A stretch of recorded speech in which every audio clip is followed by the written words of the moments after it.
4 ಕರಾಳ ಕಾರ್ಮಿಕ ಸಂಹಿತೆಗಳ ಜಾರಿ ಮಾಡದಂತೆ ಆಗ್ರಹಿಸಿ ಹಾಗೂ ಕೇಂದ್ರ ಸರ್ಕಾರದ ಶ್ರಮಿಕ ವರ್ಗಗಳ ವಿರೋಧಿ ನೀತಿ ಖಂಡಿಸಿ ನಗರ ಹಾಗೂ ಜಿಲ್ಲೆಯ ವಿವಿಧೆಡೆ ಅಖಿಲ ಭಾರತ ಕಾರ್ಮಿಕರ ಸಾರ್ವತ್ರಿಕ ಮುಷ್ಕರ ಹಿನ್ನೆಲೆಯಲ್ಲಿ ಹಲವು ಕಾರ್ಮಿಕ ಸಂಘಟನೆಗಳು ಪ್ರತಿಭಟನೆ ನಡೆಸಿದವು.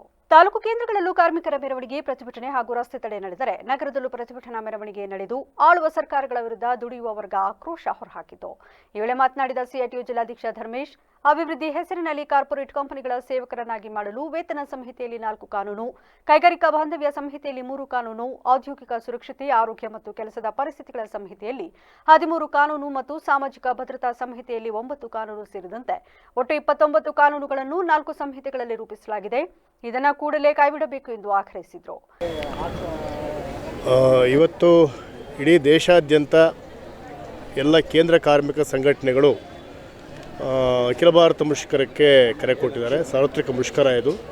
ಈ ಮುಷ್ಕರದ ಉದ್ದೇಶ ಕೇಂದ್ರ ಸರ್ಕಾರ ಜಾರಿ ಮಾಡಿರ್ತಕ್ಕಂಥ 4 ಕರಾಳ ಕಾರ್ಮಿಕ ಸಂಹಿತೆಗಳನ್ನು ವಾಪಸ್ ಮಾಡಬೇಕು, ಅದನ್ನು ರದ್ದು ಮಾಡಬೇಕು ಅನ್ನುವಂಥ ಅತ್ಯಂತ ಪ್ರಮುಖವಾಗಿರ್ತಕ್ಕಂಥ ಬೇಡಿಕೆ.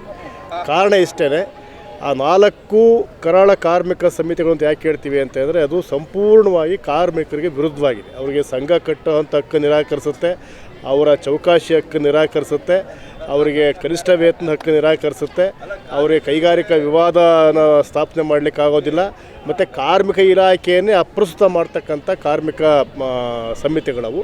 ಸಂಪೂರ್ಣವಾಗಿ ಕಾರ್ಪೊರೇಟ್ ಮಾಲೀಕರ, ಬಂಡವಾಳಿಗರ ಪರವಾಗಿ ಕೇಂದ್ರ ಸರ್ಕಾರ ರಚನೆ ಮಾಡಿದೆ.